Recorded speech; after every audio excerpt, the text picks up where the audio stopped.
Hello, everyone, and welcome to this conversation on investing in women of color leaders, philanthropy, and environmental justice in Texas. My name is Lena Barakat, and I am the Director of Strategic Partnerships at Tides and your moderator today. For those of you who don't know Tides, Tides is a philanthropic partner, nonprofit accelerator, and a capacity building foundation committed to building a world of shared prosperity and social justice.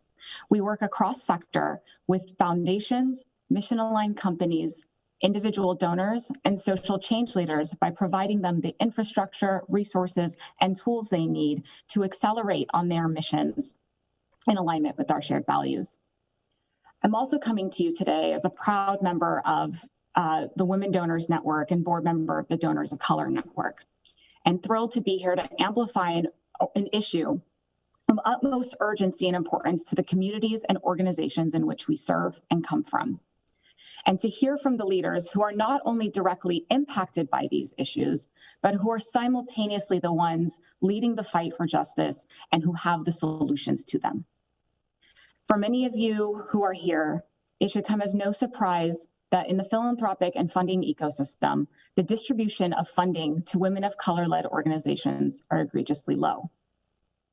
A recent study by the New School in collaboration with the Building Equity Alignment, BEA, looked at 12 national environmental grant makers and found that out of the roughly $1 billion in grant making, that only 1.3% of funding went to environmental justice-focused organizations. And the Women Philanthropy Institute found that only 1.6% of all charitable contributions went to organizations dedicated to women and girls. These statistics are a big reason why I believe we're not seeing greater progress when it comes to addressing the climate crisis, because we know, and it's been proven, that the best solutions come from those who are most impacted by them. So to solve a problem like this, it requires all hands on deck, and it is a solvable problem. And this is why we are having this conversation today. To bring these pieces together, I am thrilled to introduce you to the very leaders who are doing the work and striving for justice, as well as from the leaders and funders at the institutional level who stand behind them and the climate justice movement, and who are here to systematically change the way the philanthropic ecosystem is addressing this work. So I'll start with introductions and to kick off this conversation. Here with us today, we have Marsha Jackson, co-chair of Southern Sector Rising. Marsha is an environmental justice activist, grandmother, and co-chair of the Southern Sector Rising. This is a Dallas organization fighting for health equity and for the marginalized residents of Dallas by ending decades of racist zoning, forcing industrial polluters out of predominantly Black and Brown residential neighborhoods, and more evenly distributing pollution burdens of their city. You'll hear about her tireless fight to have a 6-story, 100,000-ton pile of hazardous waste known as Shingle Mountain removed from her Dallas neighborhood, and for the ongoing fight for justice there. Her story has been covered by Soledad O'Brien, and she is one of the most decorated and awarded environmental activists of our time. We are honored to have her here. We also have Ms. Bridget Murray, who the founder of Achieving Community Tasks Successfully, ACTS, also known as ACTS. Their work is committed to supporting community initiatives in areas of social environmental justice. ACTS was established as the first Texas community-led air monitoring network in 2019, hosting several low-cost air monitors, and I'm so thrilled to share with you, for you to hear how she is leveraging data as her superpower to fight for justice. We also have Elizabeth Wang, member of the Donors of Color Network, excuse me, and leading member of the Climate Justice Working Group. She also serves on the board of the New York Women's Foundation. A pragmatic and creative technology lawyer, Elizabeth is also a mediator and restorative justice practitioner. She is deeply committed to supporting and healing from systemic and intergenerational harms. Elizabeth, we're so thrilled to have you. And finally, Peter Martin. Peter is the Tides Foundation's Director of Philanthropy and co-founder of the Women Environmental Leadership Fund, We Lead, which you'll hear today, as well as the Healthy Democracy Fund at Tides. Prior to Tides, he spent 15 years serving as the executive director of the Sierra Club Foundation, and he's here to share a lot more about what we can do to shift the philanthropic ecosystem at a systemic level. So we'll turn it over for discussion. Thank you all for being here today. Marsha, I'll begin with you. Your activism wasn't something you were born into, and yet you are leading a tireless fight for the health and safety of your community. Can you tell us more about what led you to this work? Hi, Lena. Thanks. Yes. Environmental activists came to me. I didn't go seek them. And that led because of over 100,000 tons of roofing shingles right next door to my home. And what people don't really understand, those roofing shingles, they are pollutants. They're hazardous to our health. And as I can continue talking, because I went through this almost 3 years, it has affected my vocal cords. And I continue talking, I lose my voice sometimes, especially when the weather is just like this past weekend and last night, the wind blowing. And those shingles were moved, but the property wasn't mediated. Not only for me or my family, it happened to my neighbors, to the kids there. And that is one reason why we had to fight, because after 3 years going to complaining like we're supposed to do, calling 311, asking for the city help code, there was nothing done until I met other allies that came in with us and helped us during this fight. So that wasn't an easy fight during the time. We even had to write letters. We had to take actions just for our voice to be heard, simply because of health issues, not the beauty, not economic development for business, but this is for our health issues here.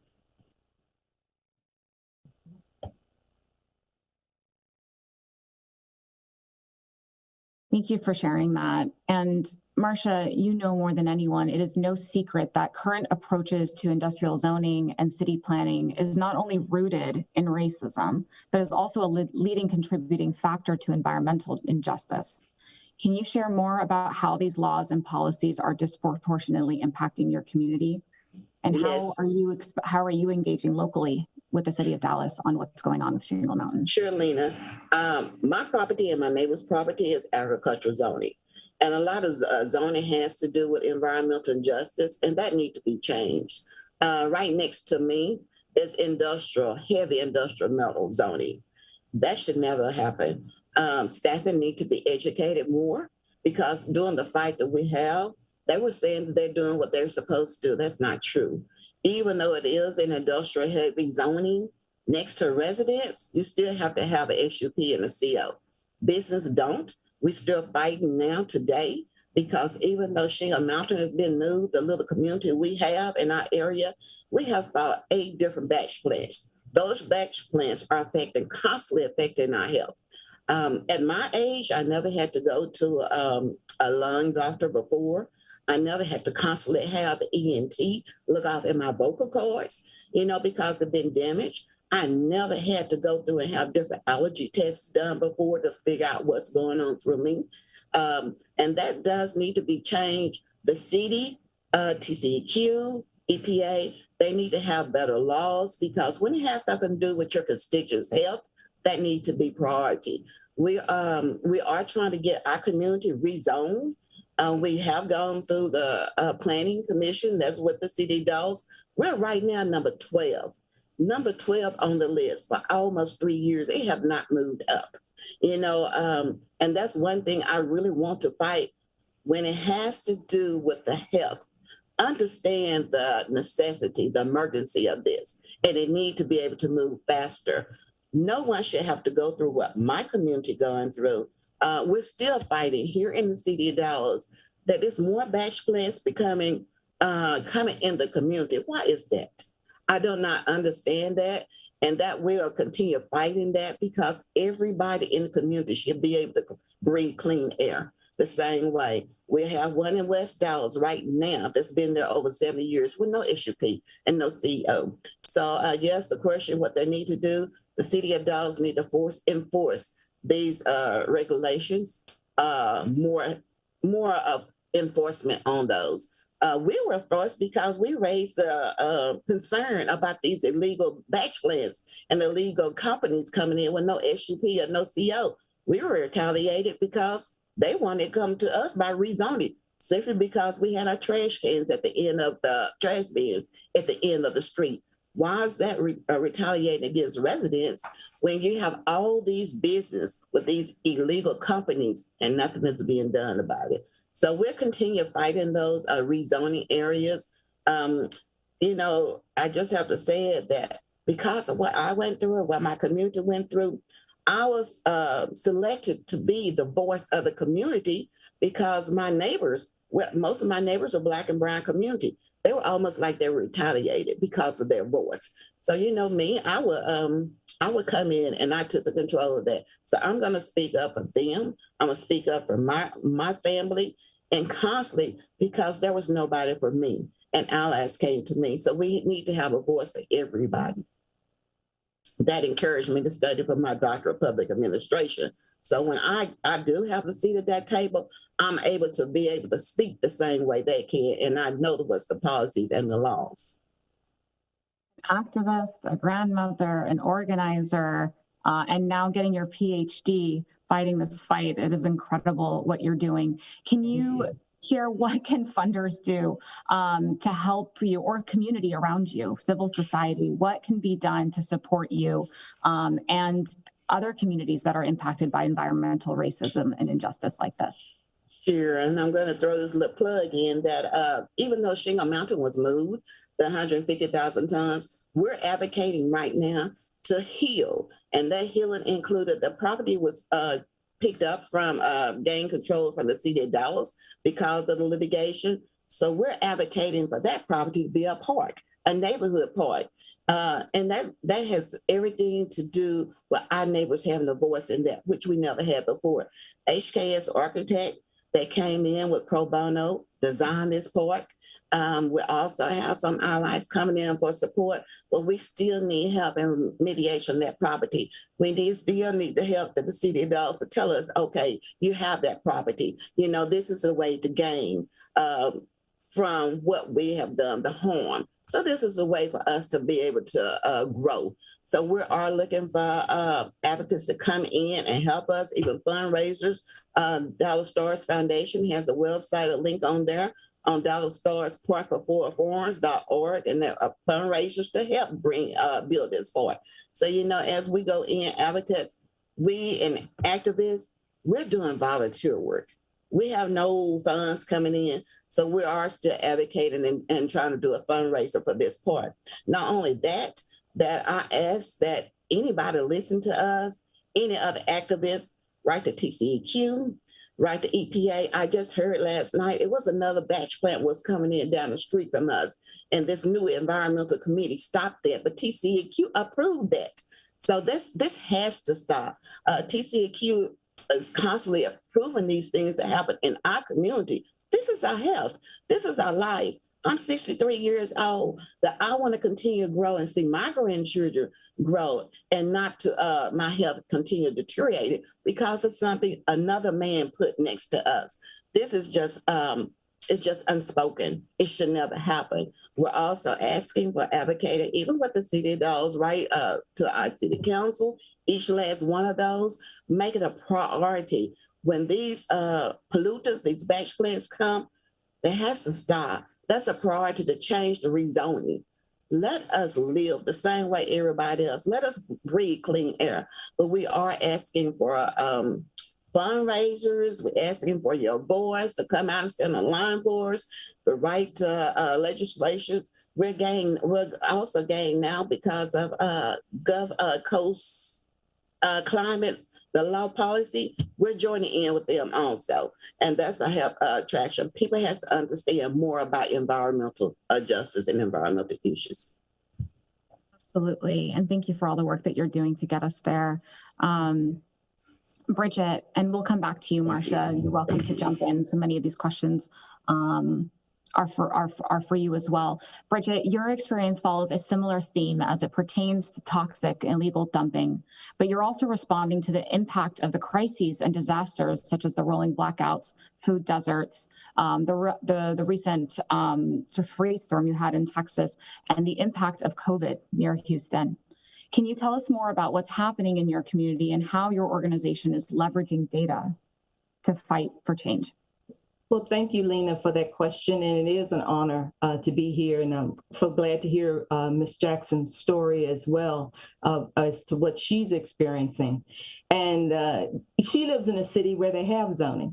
I live in a city where there is no zoning in the city of Houston. So over years of policies that segregated communities, that allowed landfills and other hazardous materials to be placed near communities of color or low wealth, we are now really dealing with a lot of those different issues. I live in a community that's 2 miles away from the Port of Houston, which is a large economic engine for the city of Houston, but it also means that we're on the hazardous truck route. We're surrounded by freeways.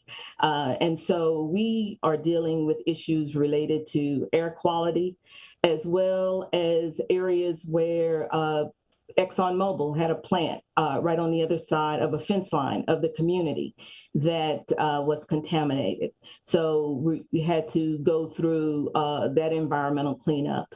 So there are a lot of different issues that the community is dealing with. And so even with the disasters that come around, we also have to consider the pollution that also comes with that flood, with those flood waters associated with Harvey. And so we are dealing with flood issues, trying to get mitigation for that, as well as the projects that we've put in place for our air monitoring. So we were successful in getting the city to write a proposal for CDBG funds for the flood mitigation, but unfortunately, at the state level, the GLO, or General Land Office, they did not approve the project. So we have to continue in our efforts to seek funding for flood mitigation in our general area. As an organization, not only are we looking at short-term and long-term involvement, so we provided to our residents services for like demucking and helping them with mold remediation. After the winter storm, we actually conducted a survey this past June, collecting over 175 surveys, and the individuals are self-reporting that as many as 60% of them are still dealing with either partial or no recovery from Harvey, or there have 50% of the people sustain some type of plumbing issue or damage after the winter storm. So we're dealing with areas that are having an inability to recover from a lot of these disasters. And at the same time, the funding that most of us assume will be made available to people who are experiencing these things, it's either slow to no. Funding being made available to residents. So we find ourselves advocating at many different levels, be it local, state, county, and even federal, to bring in the necessary funding to help people. We've been able to, make those direct assistance things available to them, be it water after the winter storm, or providing food through food distributions. So we're able to do some of those things, and we recently received a grant where we're going to help some of our residents because we didn't get enough funding. So we're going to help some of our residents with direct home repairs. So these are the types of things as a community-based nonprofit organization that we focus in on, trying to directly provide that assistance to residents. And as far as our air monitoring program, which started in 2019, we're very proud of the fact that we have 7 air monitors, one of them co-located with the state regulated monitor. Even though our data is showing us that we're generally in what is considered that acceptable standard by the EPA, but we are also identifying that 70 to 80% of the time, though, our readings are in that high normal area. So even there are studies out there that show that people who are vulnerable with respiratory conditions, cardiac conditions, they can still have some health impacts related to those numbers just because they're in that high normal range. And we are so thankful to you for pulling the data together to be able to demonstrate this and show this, because in the absence of that, we know that a form of repressing the solutions to this is saying that there is not enough information to prove. They're saying that there's not enough data, skirting some of the sort of obvious racist practice that are being enabled. So Bridget, can you say more on what power structures would need to be dismantled to prevent this from happening?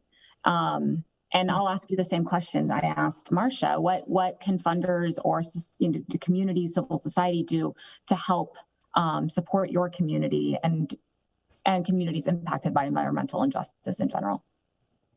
Well, I will share, I will probably speak again on what Marsha has already talked about. The Texas Commission on Environmental Quality, or TCEQ, will be going through sunset review next year. So our organization, along with other organizations in the state of Texas, we will be working towards some policy changes there at TCEQ. And just to speak to the whole concrete batch plant situation that we see in the state of Texas, is that the TCEQ does not consider health impacts when reviewing and making decisions regarding air permits or permits in general. So even though their name says environmental quality, their approach and their decision-making does not reflect that at all.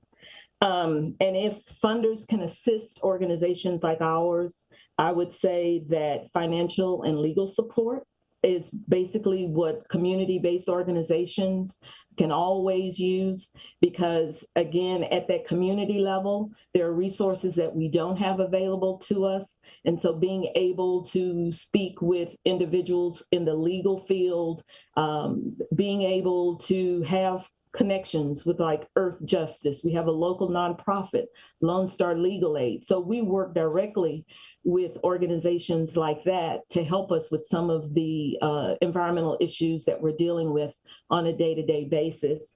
And as far as direct financial aid, always helping with capacity building.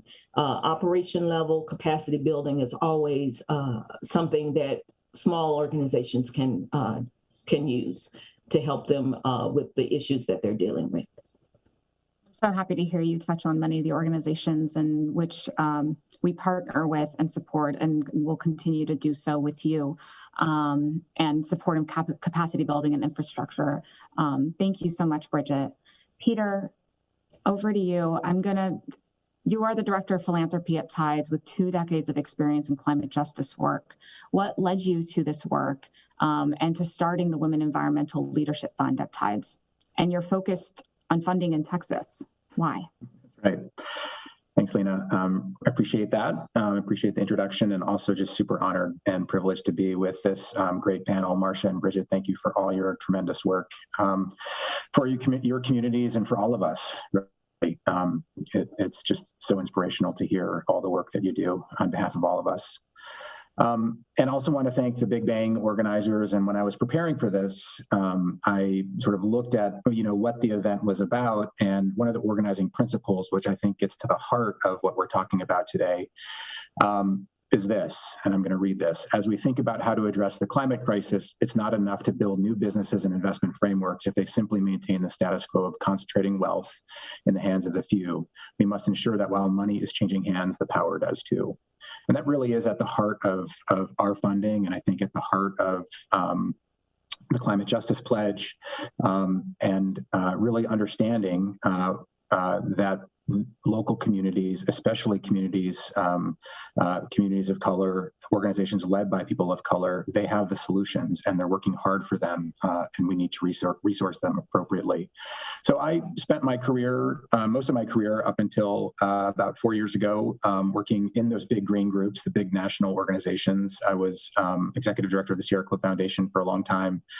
And what I've discovered that, a lot of those groups are actually really good at working with local community groups and frontline groups, from sort of representing them in court. Bridget, you mentioned work with Earth Justice, and representing those groups at administrative hearings, that sort of thing.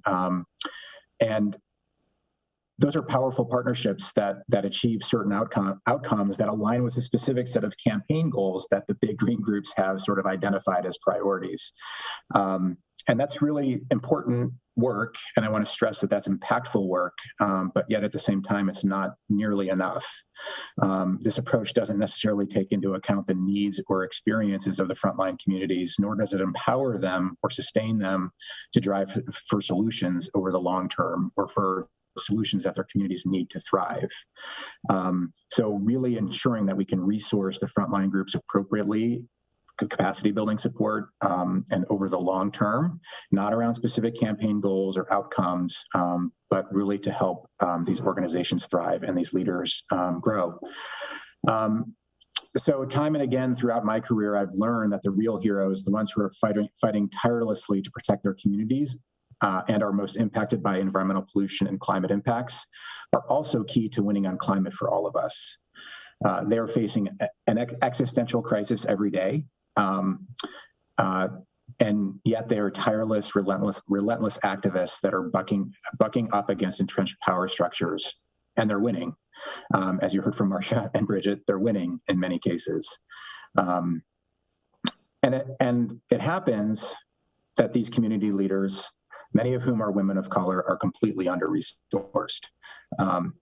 And as demonstrated by the work of Bridget and Marsha, super savvy, super strategic, tireless, dogged.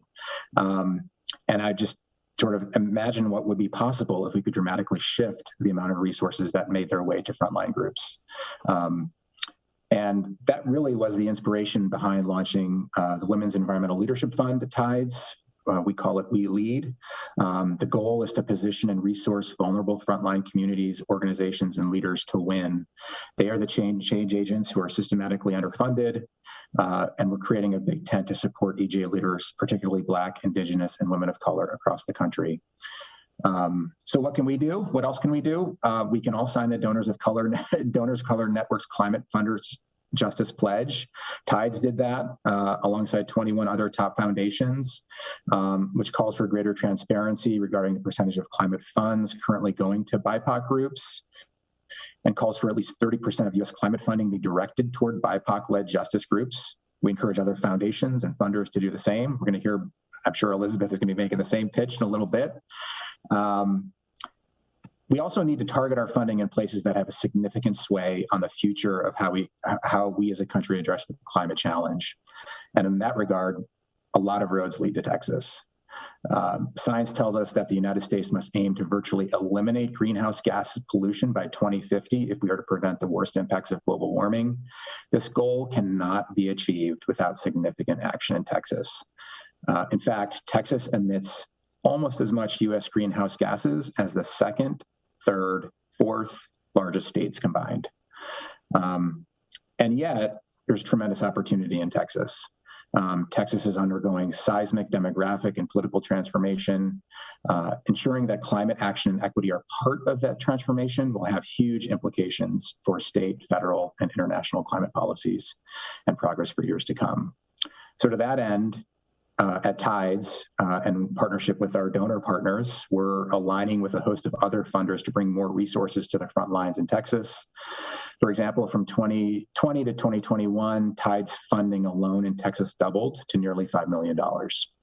So Texas is super important, and finding those organizations like Marsha's and Bridget and resource them appropriately are key.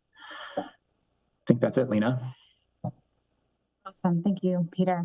And Elizabeth. The work of We Lead isn't an outlier. We know this. There's been a real paradigm shift in how climate solutions are resourced. Can you tell us what have you learned about the most effective way to direct resources to solve the critical climate issues? And what role does gender play here? Yes. First of all, it's an honor to be on a panel with all of you, so thank you for having me. I think there are a lot of things we know. We know that the health, economic, and other effects of climate change, such as heat waves, drought, poor air quality, flooding, they fall disproportionately on underserved communities. We also know that these communities need more resources to prepare for and also to recover from these impacts. And yet, top U.S. philanthropies give only a tiny fraction. Lena, you mentioned 1.3% of their U.S. climate dollars go to BIPOC-led environmental justice groups. To make that, these are monies that would be used by these groups to make the communities better resourced, more resilient, better able to recover. And this is true even though, as we've heard from Ms. Jackson and Ms. Murray, BIPOC environmental justice leaders consistently create some of the most innovative and transformative climate solutions. So this is despite expertise, this is despite a track record. And so one question I think about every day is, what if BIPOC EJ leaders were adequately funded so that they could do their work at scale? Not on a volunteer basis, but at scale. And so that's where the Donors of Color Network comes in. The Donors of Color Network is the first cross-racial community of high net worth Black, Indigenous, and other people of color working with movement leaders to shift the center of gravity of politics and philanthropy to social and racial justice. And, Lena's one of our fearless leaders as a member of the board. And one of the things the Donors of Color Network did was we spoke with movement leaders and heard how difficult it was for these groups to fund their own growth. We heard this today, and that they don't receive and they don't have access to grants from the largest climate funders. And I'm referring to the top 40 foundations specifically. And so we launched the Climate Funders Justice Pledge, what Peter had mentioned earlier, to address that access to funding issue. I'll talk about the pledge more later, but first, to answer your question, I want to share some of the things that we learned in our conversations with 36 out of the top 40 US-based climate funders. Okay, number one, often white-led foundations told us that they don't have the resources or the connections to connect with BIPOC-led groups or to center their research with BIPOC perspectives. Okay, so, that was something we could address. So we compiled an expansive list of BIPOC-led organizations and movement networks organized by region, and we shared it with these foundations. That list is a living document, so we're constantly adding to it. And then there was another thing that we learned. There is the perception among the foundations we spoke to that BIPOC-led groups are on the ground, they're activist, so they are only direct action, strictly left-frank movements, and that they don't engage in research, policy, or science. And this is kind of mind-blowing given what Ms. Murray just said. And the implication, and this is troubling to me, it should be troubling to everyone, seems to be that BIPOC-led efforts are not capable of measured or strategic thinking. Now let that sit with you. The Donors of Color Network responded by compiling the most comprehensive list of US-based PhDs of color who are some of the leading lights in addressing the climate crisis today. And this list of PhDs lives on the Donors of Color website. And by the way, if you're a PhD and you're not on the list, get yourself on the list. And I am talking to you, Ms. Marsha Jackson. So the Donors of Color Network has been proactive in making it easier for funders to join the pledge. And I think that is one factor in our success.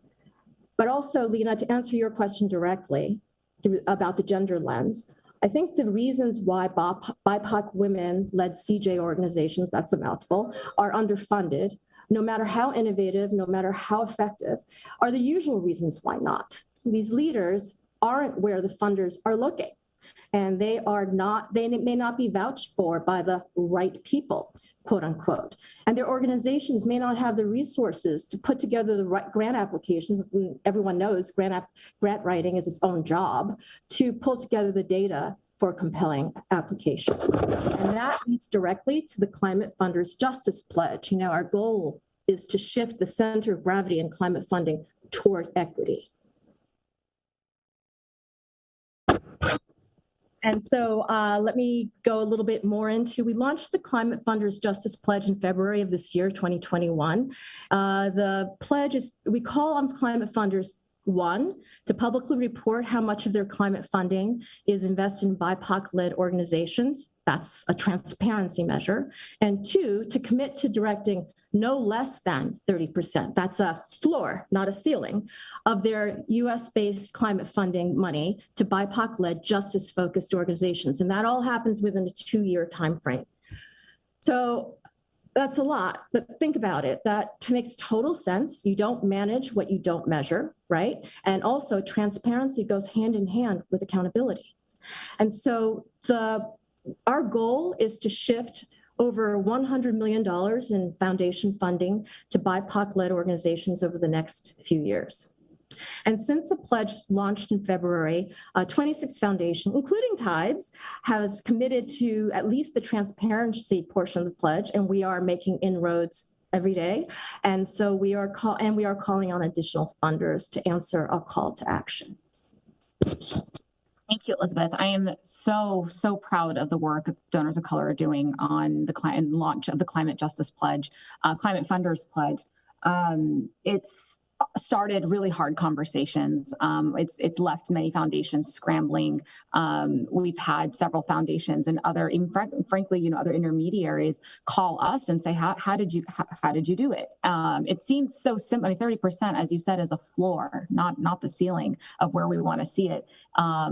But whether or not they're able to commit to that today or tomorrow, I can tell you they are starting the conversation today of how to do that. And that is something. So thank you so much for the fearless leadership you've had on pushing this pledge forward and this working group. I'm honored to serve with you there. Peter, back home at Tides, I shouldn't say why did we lead? We know why we lead signed this pledge, but tell us more about what that process has been like. Well, we signed the pledge because it was obvious to us, and after, taking a look at the work of folks like Ms. Murray and Ms. Jackson and amazing other women leaders at the grassroots, at the front lines. I mean, just last week, I got a note from an environmental activist in Gulfport, Mississippi, and just I was planning on reading the list of activities that this one individual is taking on behalf of her community and on behalf of all of us. And I got tired just reading it. So I'm not going to read it to you, but just trust me, the amount of work and tireless advocacy that frontline communities are doing on behalf of all of us, and they're winning, really made us decide that it was like, we had no option. I mean, it was obvious to us that signing the pledge is the right thing to do, and to try to shift that paradigm in the larger philanthropic community to move, what was it, 1% or 2%, or, let's move it to 30% within 3 years. Let's move it to 50% within 5 years. And I think that's how we're going to win on climate. Absolutely. And just one more thing there. Can you, for those funders who are on the call, those who, equally align with these values but have no idea where to get started, Elizabeth and Peter, where do you recommend they start? They can't take the pledge today, but where would they start, let's say, in an effort to get there? Peter, do you want to go? Go ahead, Elizabeth. Okay. So one thing, you can take a look at your own portfolio today and figure out how you could provide material assistance, support to CJ organizations led by BIPOC women leaders. Certainly the donorsofcolor.com website has a lot of information about the pledge and also the stuff around the pledge. Like, how do you make that work? How do you implement it? And it has a list of all the organizations, the foundations that have already pledged. So maybe some of them are your friends. You you can call them up and find out how to do it. And those are all things that are really important. I also want to mention one thing in this that, there is a framing in the public discourse, I see it in social media a lot, about being inspired by scrappy community-led organizations, volunteers that do so much with so little. And I think that framing does not work. It doesn't work for me. It doesn't work for anyone who wants the swiftest, shortest, most sustainable progress toward addressing climate change. And so this is what I think, this is what you should all think. Imagine what Ms. Jackson, Ms. Murray could do, what they would be able to do if they and their organizations were fully funded, adequately resourced, and able to grow to scale. It's not like, oh my God, they have they're such amazing volunteers. It's more like, oh my God, they have incredible expertise. Why are we not helping them? And so let's work together to get them the resources. And if you're interested in learning more about the Climate Justice Funders Justice Pledge, come to our website, donorsofcolor.org, and of course, Twitter, Donors of Color. Thank you. It really struck me, Elizabeth, when you said that some of the leading foundations said they don't have the staff or the relationships or the networks to be able to find or uncover organizations on the front lines. That was amazing to me and shocking. But if you're in that situation as an institutional funder, also know that there are incredible intermediate organizations out there that actually are in relationship with organizations on the front lines, like the High Fund for Gender and Climate Justice, like the Climate and Clean Energy Equity Fund, like Women's Environmental Leadership Fund at Tides. So those are options and opportunities for you to consider as well. And Bridget, Marsha, any takeaways, next steps you'd like to offer, closing thoughts? Marsha, Bridget. I saw you muted, Bridget, so I was going to let you go ahead first. But no, just like Bridget has spoken, and then Elizabeth, it is really hard that when you're out there fighting for the right thing, that when you don't have the funding to do, it take a toll, because I work too also. And pulling away from work and then constantly meetings, constantly every day. And then just like we started talking about the park, my neighbors were disappointed. Well, how are we going to do this when we really don't have any money in the funding?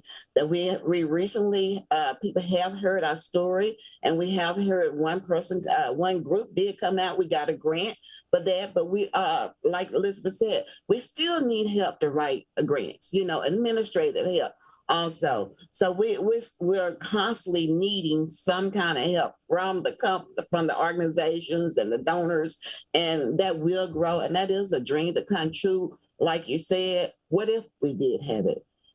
What all can we do? It's still families and communities here that don't even know where to start because they don't have anybody to help them. So we need to continue supporting each other. Now, like you said, the groups getting together all over Texas, join together, help each other. And that's what it's going to take. Not only just my voice, not only just Bridget's voice, but it's going to take all of us.